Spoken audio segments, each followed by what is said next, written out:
Jadi langsung saja, misalnya faktor pengenceran. Kan kalian sudah baca semua kan? Ya. Sudah baca semua. Apa kira-kira yang masih perlu ditanyakan? Mana yang belum ngerti? Jadi kalian langsung yang belajar. Mana yang belum ngerti? Ingat ya, kalau pengenceran itu pokoknya ada P1, boleh N, boleh M, boleh persen. Ini ya. Ini kan normalitas, kalau M molar, kalau persen. P2, N2. Ya, kira-kira dari faktor pengenceran apa yang belum ngerti? Nanti dicatat. Mana yang belum ngerti? Udah baca kan? Kemarin itu baca ini. Iya. Kalau udah ngerti lepas tas. Soalnya nanti yang ini agak ini. Udah ngerti, nggak ada yang perlu diterapkan? Nah. Yang nomor 3 udah tahu? Nomor 3 udah ngerti?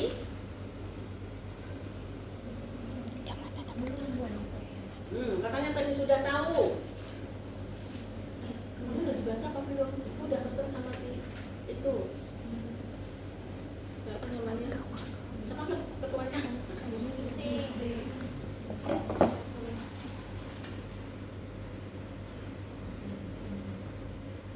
Nah, belum ngerti yang mana? Nomor berapa?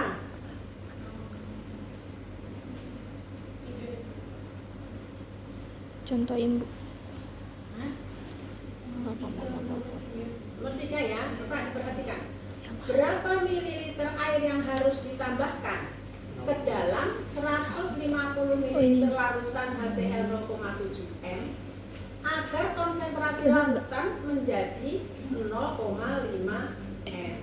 Jadi, yang mau kita buat adalah yang 0,5 M.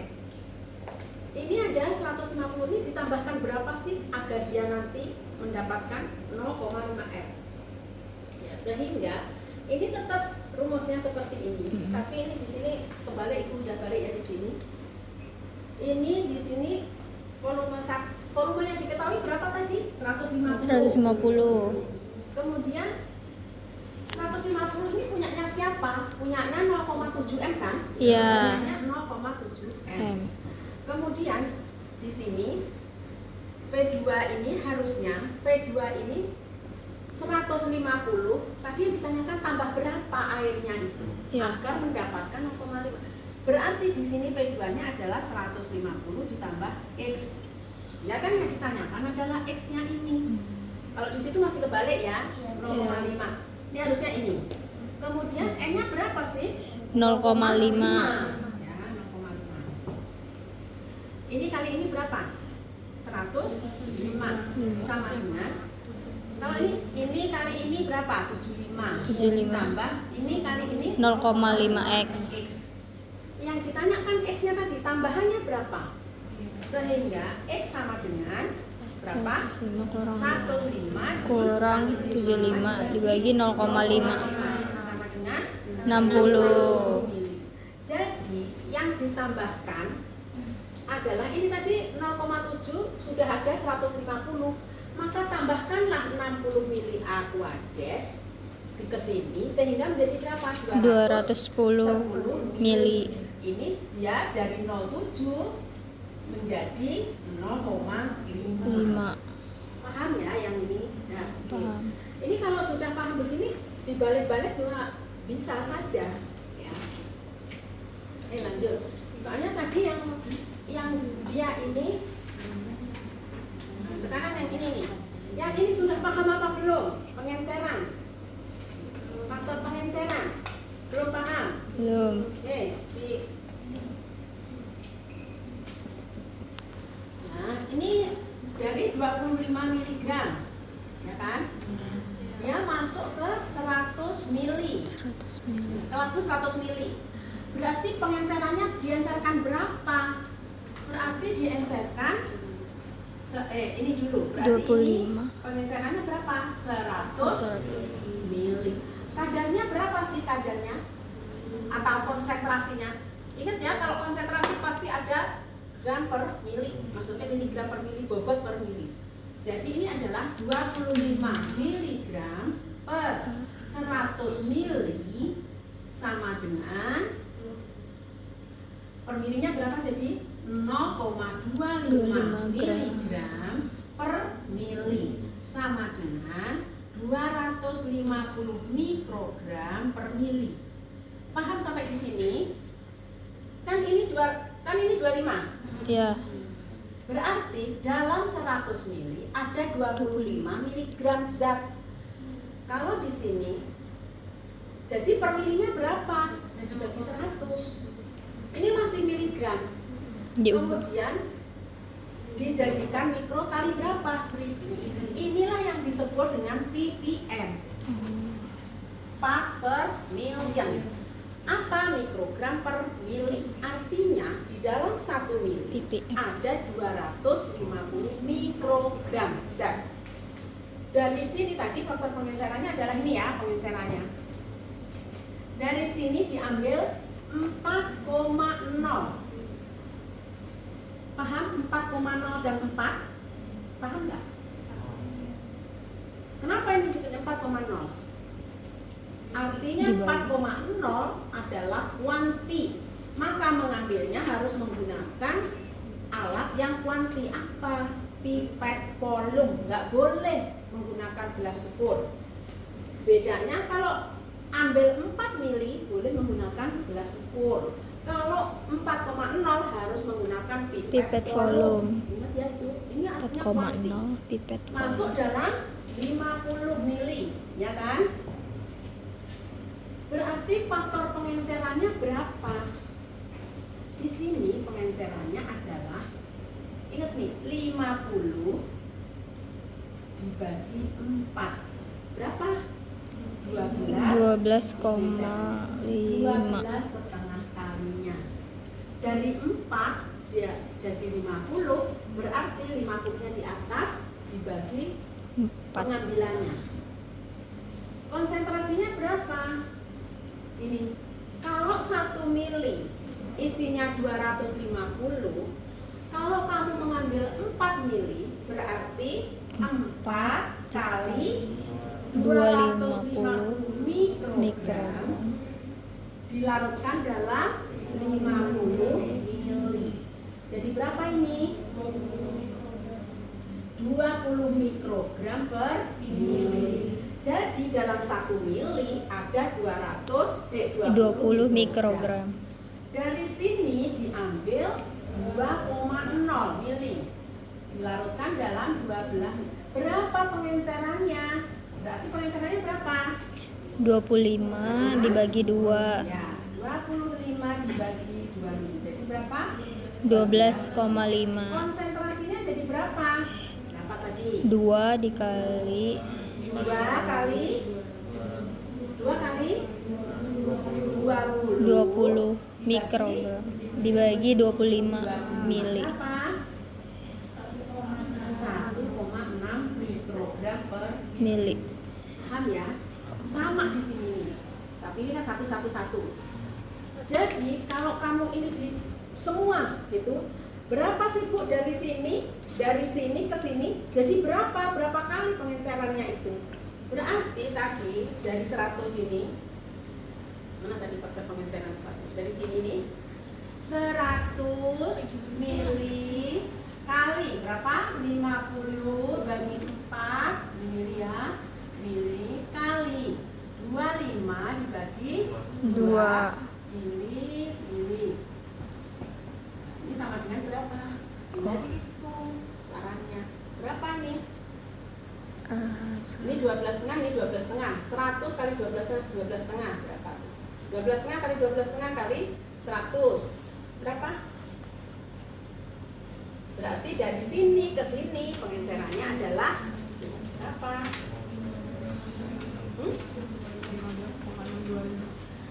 15,625. Pengencerannya segini, bukan 15, 15.625. Ini faktor pengencerannya dari sini ke sini. Ya, paham sampai sini ya? Oke, lanjut. Ini sudah semua ada di sini, sudah diterangkan sekalian tadi ya. Kalau ada yang belum paham, langsung tanya. Teori nanti kalau dibahas teori nggak cukup waktunya. Jadi ini dibaca sendiri teori. Tapi yang perlu diperhatikan, kalau pengukuran dengan spektro, ada yang namanya glucose chromophore. Apa itu glucose chromophore? Kalau kalian lihat, yang bisa diukur glucose chromophore itu, kalau lihat apa namanya strukturnya itu ada rangkap tidak. Nah, ini adalah glucose chromophore. Ini artinya kalau punya rangkap tidak ini bisa diukur menggunakan spektro. Ini adalah glucose chromophore. Ya. Terus kemudian yang perlu lagi adalah auxochrome. Ya, auxochrome itu adalah glucose fungsional yang mempunyai elektron ini ya, yang memberikan transisi heterogen. CH3 berarti atomnya ada C, ada H, heterogen, campuran, ya kan? Ini nanti akan berpengaruh terhadap pengikatan glucose chromophore, sehingga ada auxochrome. Auxochrome itu ada gini, pergeseran. Ada pergeseran merah, ada pergeseran biru. Kalau pergeseran merah itu ke arah panjang gelombang yang tinggi. Kalau pergeseran biru itu ke arah Panjang. Artinya apa sih Bu itu? Artinya kalau kamu misalkan melihat di jurnal mengukur spektroparasetamol, panjang gelombang maksimumnya adalah misalnya 257. Setelah kamu mengukur, panjang gelombangnya itu adalah 255. Apakah itu parasetamol apa bukan? Si A misalnya pas hari ini mengukur parasetamol 255, padahal di jurnal 257. Parasetamol apa bukan? Paracetamol. Parasetamol. Kalau misalkan 2560, parasetamol. Dan itu ada range-nya kan. Makanya tadi ada pergeseran. Kenapa pergeseran? Ya tadi karena yang diukur heteroatom, nanti ikatannya dengan chromophore tadi akan berpengaruh kan, pelarutnya beda misalnya ya. Dengan yang di jurnal, kamu waktunya beda, pelarutnya beda, alatnya beda, pasti nggak bisa pas. Jadi kalau di jurnal 257 harus 257, enggak, karena ada tadi pergeseran. Kalau dia ke arah besar, ke arah tinggi 260, berarti ada tadi pergeseran merah. Kalau 255 berarti pergeseran ke Biru. rendah, apa namanya, pergeseran biru, ya kan? Tapi ini ada range-nya, berapa nanometer yang boleh ini. Ya, kalau enggak 3 nanometer, 5 nanometer deh, ya, lihat di FI. Ya, jadinya 3 nanometer. Kalau terlalu jauh ya bukan berarti. Ini kan 257. Kalau misalnya 270 ya berarti bukan parasetamol. Tapi kalau masih dalam masuk range berarti iya. Kenapa terjadi begitu? Ya tadi adanya auxochrome. Auxochrome ada 4. Pergeseran ke panjang, ini panjang gelombang ya, pergeseran ke besar, contoh 260, pergeseran ke biru tadi 255. Ada absorban misalkan di jurnal itu, misalnya di sini nih, parasetamol 10 ppm itu di jurnal 0,885 misalnya ya. Kemudian waktu kamu mengukur 10 ppm parasetamol ada di tadi 0,85 ya, 0,80. Berarti turun kan? Berarti ini adalah ada hipokromik, yaitu penurunan intensitas serapan. Jadi nggak harus mesti Bu di jurnal kalau 10 ppm itu 0,8 ini 85 misalnya. Enggak, kan ada penurunan. Jadi absorban juga ada penurunan, panjang gelombang maksimum juga ada pergeseran, ya karena ada tadi. Dan di auxochrome itu ada berapa nih? Ada batokromik, yaitu ke lebih tinggi merah. Hypsokromik adalah biru, pergeseran biru ke lebih rendah. Ada hiperkromik, peningkatan intensitas serapan. Kemudian hipokromik, intensitas penurunan. Ya, yang perlu. Oke. Sekarang kurva kalibrasi. Ya, kurva kalibrasi. bagus. Nah, ini ya, lupa.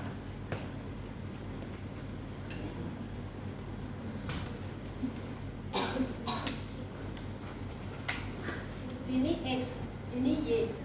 Ini adalah konsentrasi, ini adalah absorban. Kemudian dia dapat nih, Y sama dengan berapa nih? Nama linearnya 0,00708X plus 0,0675.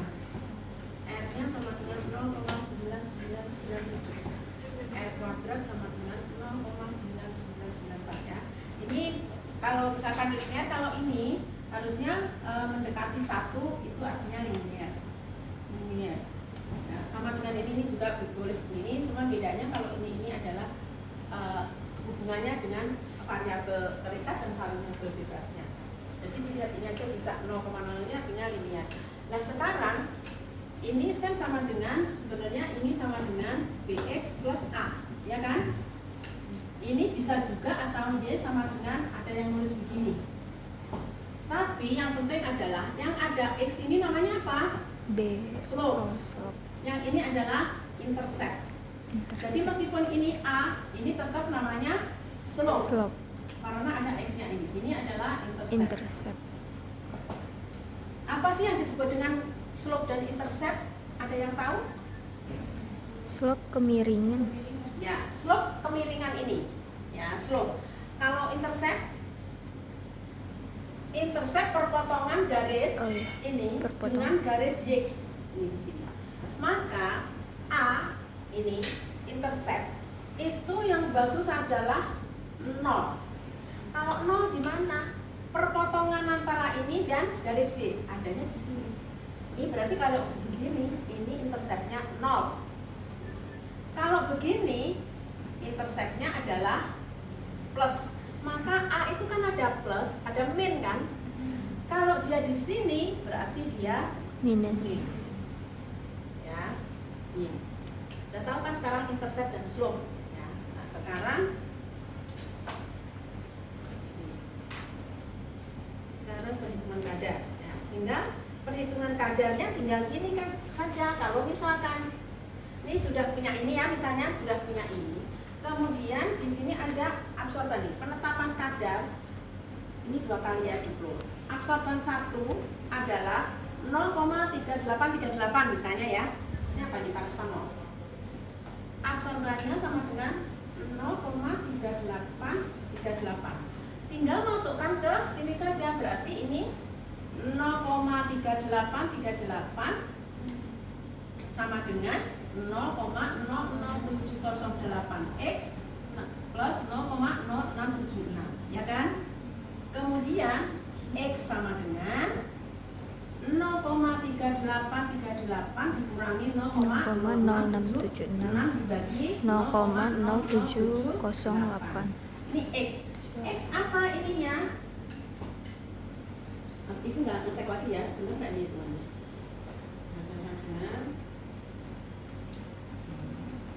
Sekarang faktor pengencerannya itu dari sini. Faktor pengencerannya tadi dari di sini ini kan gini. Sampel, lihat ya di sini. Sampel ditimbang 100 mili. 100 mili ini pengencerannya ya. 100 miligram dilarutkan dalam 100 mili. Nah, ini dilarutkan dalam 100 mili. Berarti ini berapa tadi? 100 kan? Pengencerannya? Ya.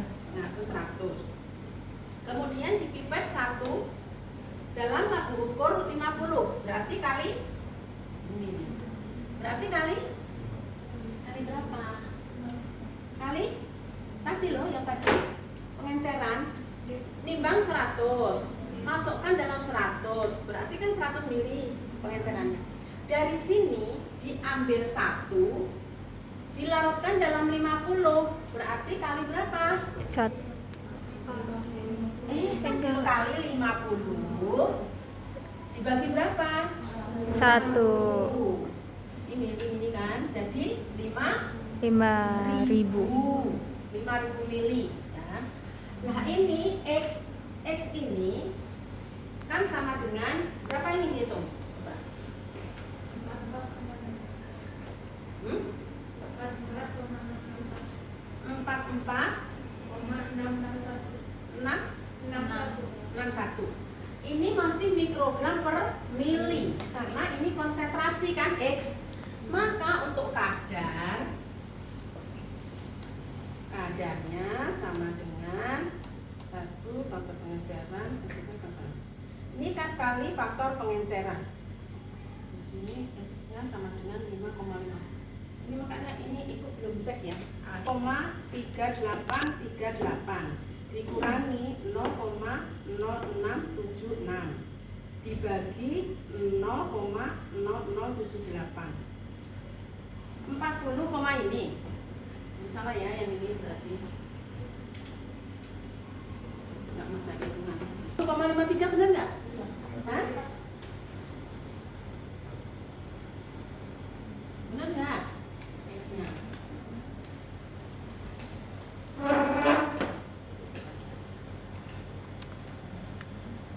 X-nya sama dengan 0,3838 dikurangi 0,0676 sama dengan dibagi 0,00708. Nah benar kan? 44 ya? Iya. Ya 44, bukan 5, ini ya, salah ya, 44,66 ya. Itu salah hitungannya ya. 44,61 kan? 66 berarti 66 aja, 66. Ini adalah masih konsentrasi. Jadi kalau kadarnya itu konsentrasi kali faktor pengencerannya berarti berapa? 44,66 kali 5.000. Jadi berapa nih? 220. Ini kali 5.000 ya, kali 5.000 sama dengan 22305. Nah ini masih mikrogram sama dengan 223,305 miligram. Nanti ya ini, jadi ini tadi X-nya, ini hitungannya salah ya. X-nya sama dengan ini dikurang ini dibagi ini sama dengan 44 ini. Satuannya mikrogram per mili. Kemudian kalau kadarnya berapa sih parastamolnya? Parastamolnya adalah dikalikan pengenceran. Pengencerannya tadi berapa? 5.000. Jadi 44 kali ini kali 5.000 ya. Ini kali 5.000. Sama dengan berapa kali 5.000 tadi? 223 miligram ya, 223 miligram. Kemudian yang kita timbang tadi berapa? Yang kita timbang 223 miligram. Jadi kadar parasetamolnya sama dengan ininya yang salah kayaknya. Persamaan linearnya yang salah. Karena ini adalah di bawah, harusnya ininya min ya. Jadi ini bukan ini sebenarnya salahnya, tapi soalnya nggak mungkin ini dibagi 100 kali ini gede ya, ininya salah. Apanya yang dimasukkan ini kan sudah miligram, jadi dua dalam satu tabletnya berat misalnya dalam sampel segini miligram. Jadi kadarnya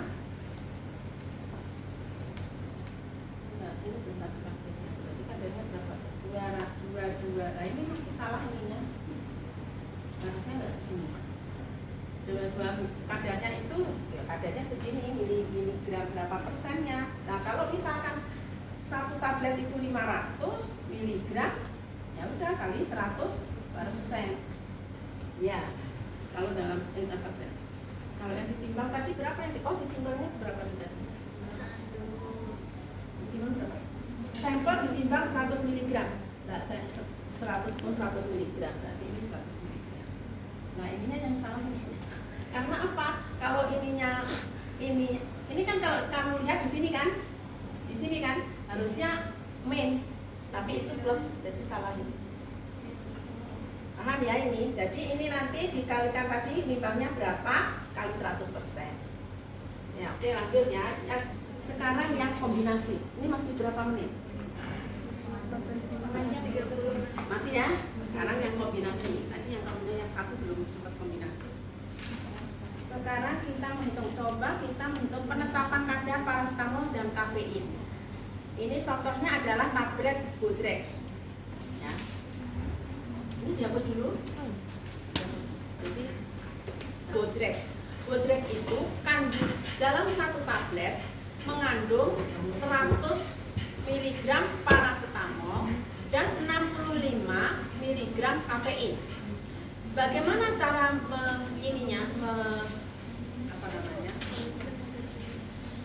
cara mengukurnya? Ya.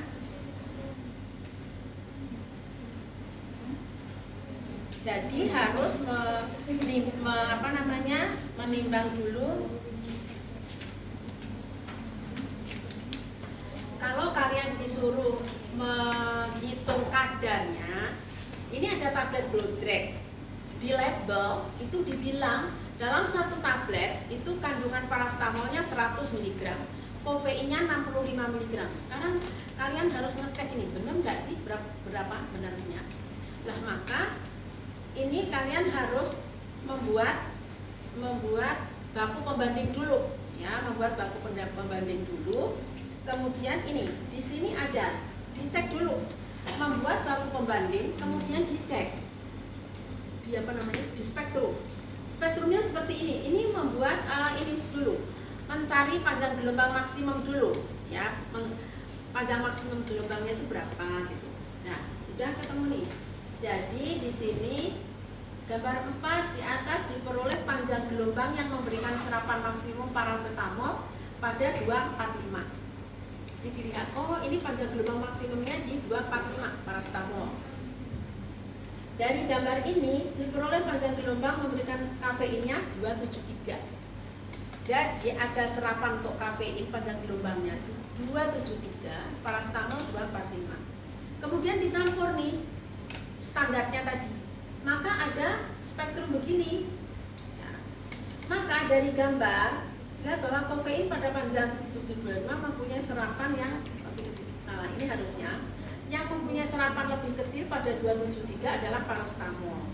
Yang tinggi ini yang hijau adalah kafein. Ya, jadi yang kafein tadi 273. Oke, membuat tanda. Sekarang kita membuat larutan standar dulu karena kita harus membandingkan dengan standar. Ini paracetamol dan kafein standar ditimbang masing-masing nih. Ini baku pembandingnya 10 mg paracetamol, 10 mg kafein. Kemudian dilarutkan dalam labu ukur 10 masing-masing sehingga mempunyai paracetamol 1000 ppm, kafeinnya 1000 ppm. Kemudian dibuat 100 ppm, diencerkan seperti tadi, diencerkan ya. Tadi bisa kan mengencerkannya gimana kalau misalnya cara mengencerkan itu Bu? Misalnya tadi ini ya paracetamol 10 mg masuk dalam 100 ml. 100 ml kok berapa tuh tadi? 10 ml. 10 ya? Masuk dalam 10 ml. Masuk dalam 10 ml. Berarti ini berapa konsentrasi? 10 mg per 10 ml sama dengan 1 mg per mili sama dengan 1000 mikrogram per mili atau ppm. Kafein juga nih. Kafein 10 mg ke 10 mili berarti 1000 mikrogram per mili atau ppm. Ya. Kemudian dari sini kita akan membuat menjadi 100. Gimana caranya 100? Ya. Kalau kita ambil, berarti ini dalam 1 mili ada 1000 kan? Kalau kita mengambil 1 mili, Berarti 1 mili 1 kali 1000 kan? Ini kan tiap mili mengandung 1000. Kalau kita pipet 1 mili berarti 1000 mikrogram kan? Biar jadi 100 berarti akan berapa? Sini. Tadi kan ini paracetamol dulu ya. Nimbang 10 mg. Dimasukkan dalam 10 mili. Artinya 10 mg dalam 10 mili sama dengan 1 mg dalam 1 mili. 1 mili itu kan sama dengan 1000 mikro. Maka 1000 mikro per mili. Jadi dalam 1 mili larutan itu kandungannya adalah 1000 mikrogram atau 1000 ppm. Kita akan membuat 100 ppm. Maka kalau saya memipet 1 mili, isinya berapa? Isinya berapa? 1000 kan? Maka saya kalikan 1000. Agar menjadi 100 berarti dimasukkan dalam lampu berapa? Diencerkan di lampu berapa? 10. Ini sama dengan 100 mikrogram per mil. Ini ya. Apa harus 1 mili, Bu? Boleh. Kalau kamu nggak punya ini, kamu akan membuat ini. Boleh, misalkan kamu akan 5 mili. Berarti 5 mili per mil. Kalau biar jadi 100, kemana? Ke berapa? Ke berapa kalau biar jadi 100? Biar jadi 100 ke berapa? Ke 50. Iya enggak? Ya. Kan ini 5000 bagi 50 jadi 100. Jadi tidak harus oh harus 1. Enggak, kalau kamu nggak punya 1 pipetnya, punyanya 5, ya udah ambil aja 5. Yang penting kamu ngerti gitu. Oh, kalau saya ngambil 1 berarti 1 mili itu isinya kan 1000 mikro. Kalau aku pengen 100 kan berarti tak encerkan 10, tinggal dibagi 10. Aku nggak punya pipet nih, di lab nggak punya pipet 1, maka aku punyanya 5. Ya bisa saja, ambillah 5. Berarti dalam 5 mili ada 5000 mikrogram. Agar jadi 100, ya diencerkan ke 50. Ini sudah ya, sudah jadi nih. Atau ini ya. Kemudian yang ini juga sama seperti ini. Jadi kita punya ini 100 mikrogram per mili. Dari 1000 kita 100. Nah, kemudian nah, ini kemudian ini diinjekkan ya oh ini pakai HPLC ya, ini pakai HPLC, berarti ini diinjekkan masing-masing standar ya. Kemudian dari larutan induk paracetamol dan kafein ini masing-masing dipipet, diinjekkan ini dianalisa. Nah, ini kemudian dicampur kemudian diinjekkan, maka dia akan ini pakai HPLC ya, dia akan mempunyai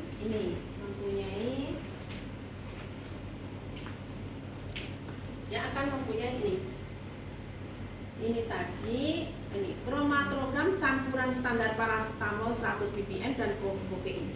Karena kita sudah punya ini, maka kita campur. Kita boleh ambil 10 mili. Kan ini tadi kita punya, kalau ini kita punya 10 mili ya. Ambil misalnya 1 mili, berarti campuran kan? Campuran diinjekkan ke HPLC. Maka kromatogramnya jadi gini. Berarti ada 2 peak kan? Ada 2 puncak. Puncaknya yang ini adalah ini kromatogram campuran standar paracetamol 100 ppm dan kofein 100 ppm. Karena kita udah punya tadi kan, tinggal dicampur diinjekkan. Akhirnya ini jadi. Kemudian ini gimana sih? Ini siapa? Maka harus diinjek satu-satu biar tahu ini yang mana ya? Ini kofein apa paracetamol? Maka di sini kromatogram standar paracetamol. Kita pengen tahu, nginjek dulu paracetamolnya ada di mana RT-nya. Ternyata ada di sini. Antara 2 sampai 3 ini. 2, berapa nih? 2,4. Ini adalah punyanya parastamol. Jadi yang di sini mana? Ini adalah parastamol. Kemudian ini adalah kofein. Diinjek satu-satu dulu. Maka di sini parastamol, di sini kofein. Nah nanti setelah sampel, ini kan udah tahu nih, kita nggak menggunakan kurva kalibrasi. Boleh, namanya one point method. Hanya dibandingkan dengan kromatogramnya, luas areanya dari baku pembanding dan sampel. Kalau di sini data hasil kromatogram campuran standar, ini campuran 1. Ya tadi kan kita nyampur juga kan parastamol dan kofein yang 100 ppm. Ini konsentrasi paracetamolnya, ini RT-nya 2,39 atau 2,34 tadi loh, yang ini yang tadi di antara 23 tadi ada kan, itu nilainya parastamol. Kofeinnya di mana? Yang di 4 tadi. Ya, di 4. Ini adalah luas areanya. 9 ini luas area kofein, ini luas areanya si parastamol. Ya. Kemudian ini tinggal nanti lihat luas areanya berapa dihitung. Nah sebelum itu berarti tadi kan kita baru ngomongin tentang standar. Sekarang kita ngomongin tentang sampel. Standar sudah tahu nih kita, oh RT-nya parastamol 2,4, RT-nya kofein di 4, tadi, ya kan? Tadi udah kita injek nih. Sekarang bagaimana kita mau bodrek tadi, mau bodrek. Nah sekarang ini yang di halaman ini. Persiapan tentang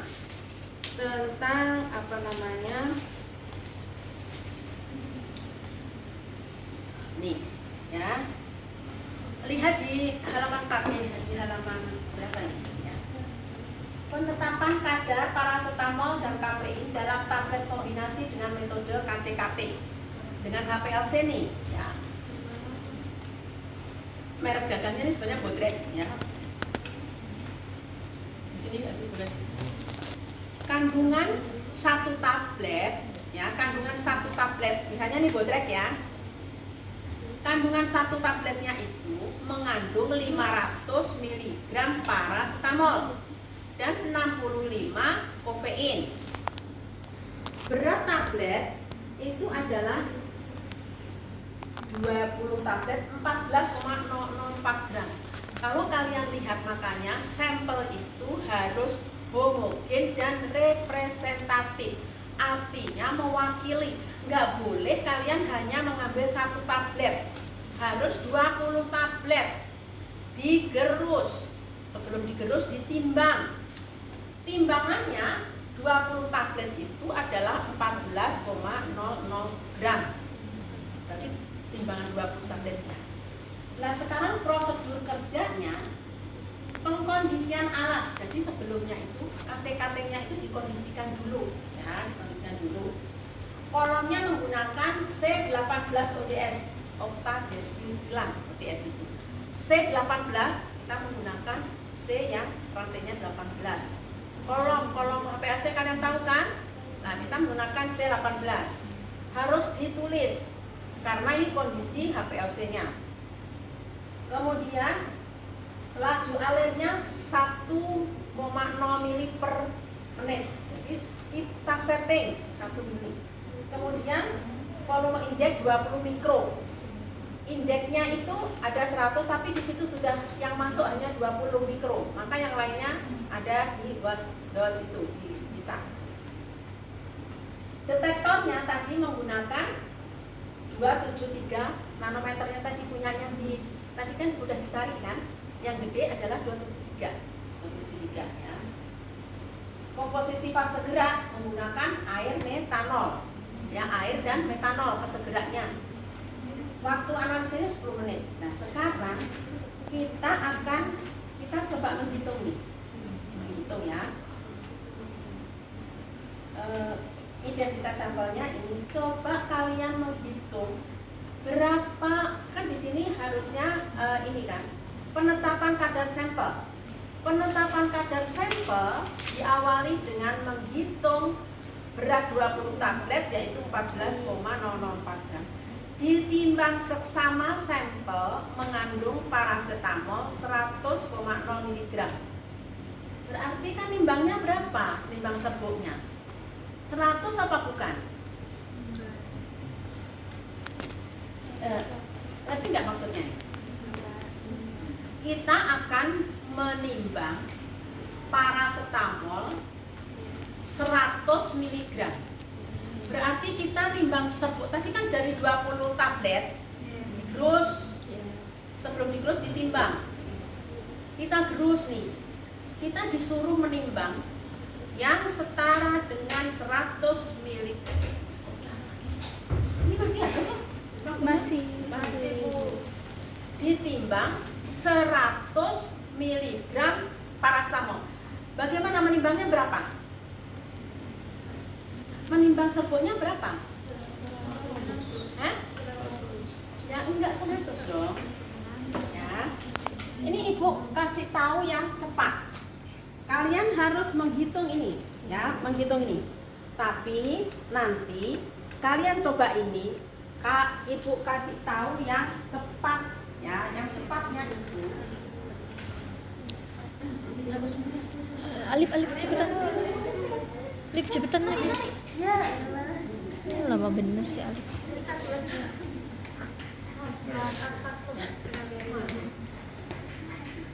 Kan kalau tablet itu isinya apa sih? Tadi satu tablet isinya kan apa? Paracetamol, Kafein. Iya. ada lagi apa? Zat pengisi, Iya. zat pelicin, zat penghancur. Ya kan? Kalau misalkan kalian disuruh 100 mg paracetamol, apakah menimbang paracetamol serbuknya 100? Enggak. Enggak dong. Lebih. Jadi gini nih, tadi berat 20 tablet sama dengan 14,004 gram. 20 tablet. Sekarang kalau satu tablet berarti berapa?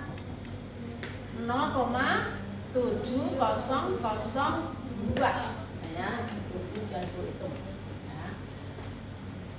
Gram sama dengan 700,2 miligram. Ini dalam satu tablet. Kalau 20 tablet segini, berarti satu tabletnya segini kan? Sekarang kalian disuruh nimbang yang setara dengan 100 mg. Ini kandungan paracetamolnya berapa? Satu tablet tadi berapa? 500. Kofeinnya berapa? 65 mg. Ya kan? Dalam ini serbuk ini serbuk. Jadi dalam serbuk ini kandungan paracetamolnya 500, kandungan kofeinnya 65. Kalian disuruh di prosedurnya timbang serbuk setara dengan 100 mg. Bagaimana nimbangnya? Berapa serbuk yang ditimbang? Kalau menggunakan ini cara cepat, ya, berarti kita menimbang mau 100 kan? 100 mg dibagi 500 mg kali, ya kan, paracetamol nih serbuk yang ditimbang, berarti kita kan mau nimbang 100 mg paracetamol. Kalau dalam satu tablet segini kandungan paracetamolnya 500, kita akan menimbang 100 saja.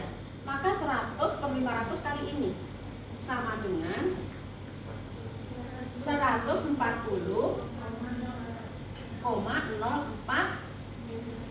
miligram. Jadi di dalam serbuk 140,04 ini mengandung paracetamol 100 miligram. Kandungan kofeinnya berapa?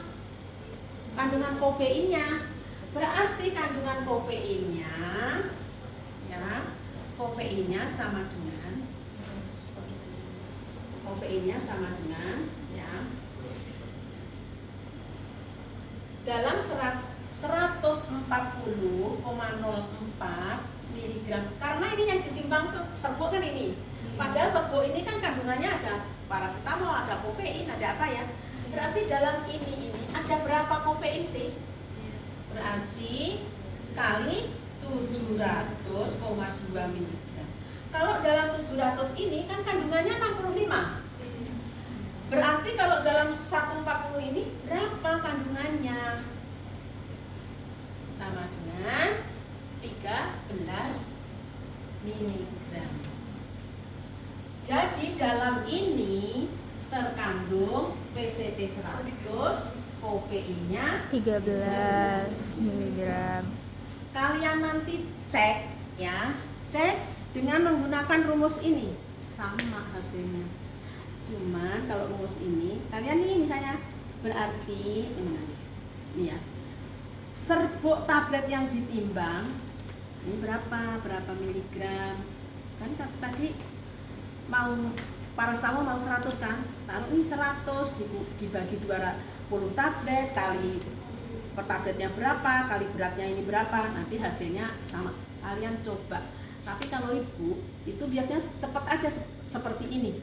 Kalau ibu seperti ini nih, kalau kerja ya begini aja, oh ini berarti gini udah langsung dapat ya. Tapi ini kalian coba nanti hasilnya akan sama ya. Terus lanjut ya, jadi sudah tahu. Jadi tadi dari serbukan 20 tadi ditimbang serbuknya ini 140, itu artinya sudah 100 mg paracetamol, 13 kafein. Kemudian diinjek ya, diinjek dapatnya ini. Nah nih kan 3 kalian misalnya nih, contoh Bodrek 1 tadi kan karena campuran jadi Bodrek 1 RT-nya 2,4. Ini berarti kalau 2,4 tadi siapa? Paracetamol kan? Luas areanya 24 ini. Maka kita nggak menggunakan garis linear tapi one point metodenya, dibandingkan saja dengan konsentrasi bakunya tadi. Tapi dengan catatan ini hanya latihan ya, kalau one point method. Tapi harusnya konsentrasi yang dibandingkan ini harus dekat. Kalau ini jauh nggak bisa. Jadi harus menggunakan garis linear.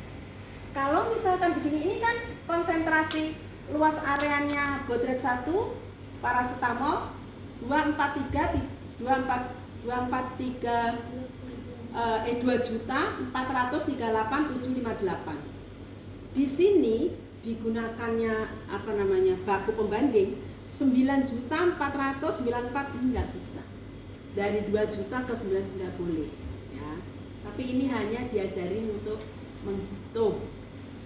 Setelah itu kali 100 ppm kan tadi, kali 100 ppm sama dengan mikrogram.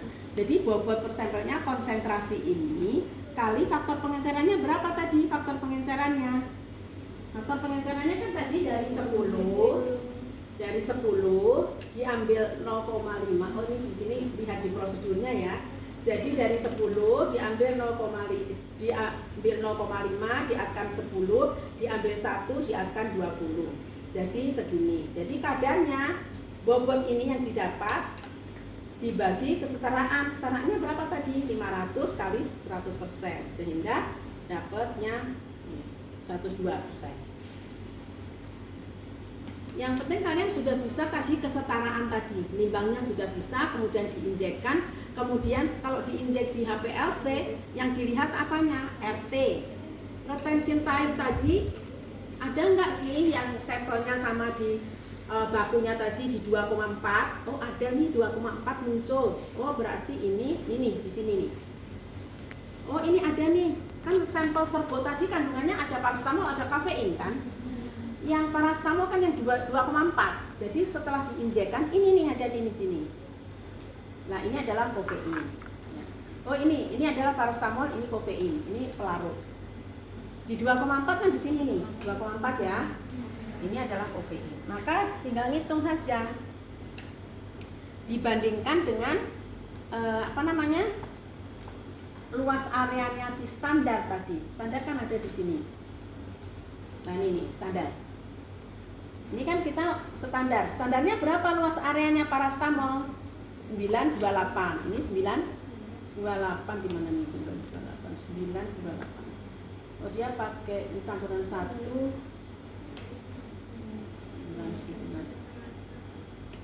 Oh ini 9, oh di rata-rata ini ya, dia pakai 94 nih. Jadi di rata-rata dulu dia nginjek 3 kali, kemudian di rata-rata, kemudian di sini.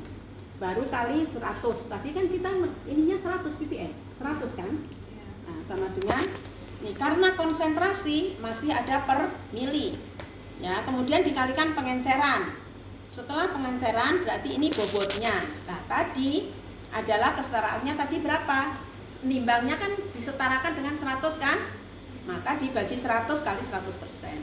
Dan hasilnya adalah 102%. Ngerti nggak sih? Itu ya. Memang harusnya kalau begini tuh praktek gitu. Ya kan? Praktek. Nah, sekarang ini masih ada waktu nggak? Udah habis. Tinggal 3 menit lagi. Dan nanti tolong yang kelompok tadi kalau tanya itu ya.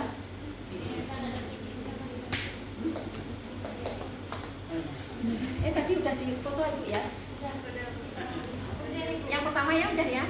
Soalnya kalau laporan harus ada fotonya. Ada pertanyaan di sini masih 3 menit.